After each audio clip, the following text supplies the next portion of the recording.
Oh, tingnan nyo. Mo ni naong sa humay nga hapit na pud siya maharbis. Kung sa Tagalog pa, palay. Oh, ayan mo. Ayan, nag-brown brown na siya, oh. Diba? Brown brown na. Oh. Diba? At ako'y pauwi na sa aking payag. Oh.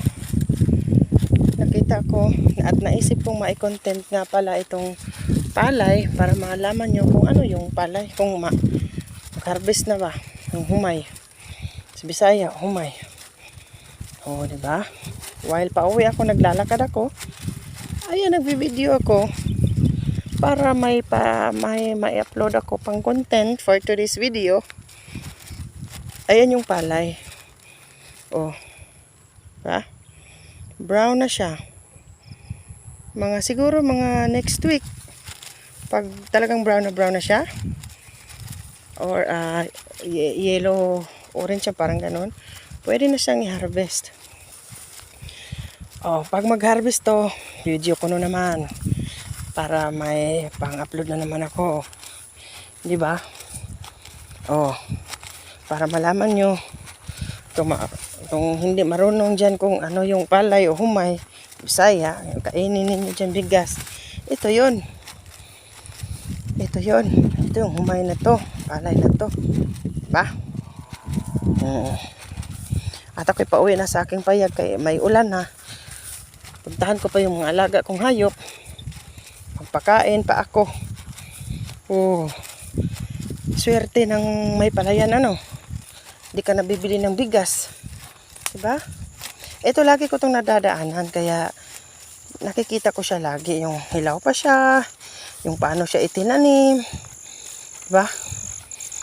Ayan. O diba? Kaya laki-laki ng palay. Oh. Pag meron kang ganyan, hindi ka na mamablema. Hindi ka na bibili ng bigas.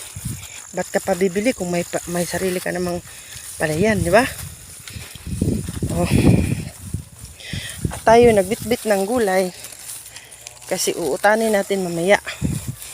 Ayan yung palay. Wow na wow, di ba? Kasi swerte mo pag may palayan ka. Lalo na ngayon, mahal ang bigas. 1.5 na ang half sack ng rice. Diba? Hanggang sa dulo pa niya guys. Doon, oh, doon. Doon. Sige lang, bibideo ko man. Para makita ninyo. Bibideo ko. Oh, galing pa ako sa Galaan guys. Pinuntahan ko yung best friend ko sa high school. At pag uwi ko, ito na ang content ko. Ayan. Yung palay. Kaya swerte mo pag mayroon kang ganyan. Diba?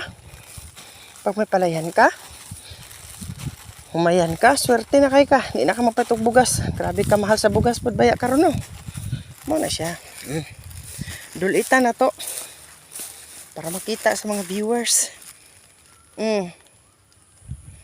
Mo na humay. Diba? Palay. Oh, hanggang sa dulo. At atay, magbabaklay na naman tayo pauwi kaya may ulan na.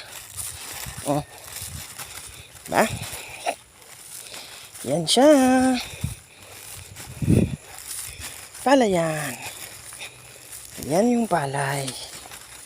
Swerte po. Pag may ganyan kayo. Lalong-lalo na talaga ngayon. Nasaan na ba talaga yung 20 ang kilo ng bigas? Hanggang ngayon wala pa man. Hindi pa man dumarating. Wow. Hanggang dito guys. Hanggang dyan siya. Swerte naman ang may-ari na to. Ayan, kasi rubber na yan dyan, oh. Rubber na yan dyan. Oh, doon naman niyugan. Diba? So, yan yung palay. So, thanks for watching, guys. Please like and share and comments down below and click the follow button. Thank you so much kasi may ulan na. Bye-bye, wires!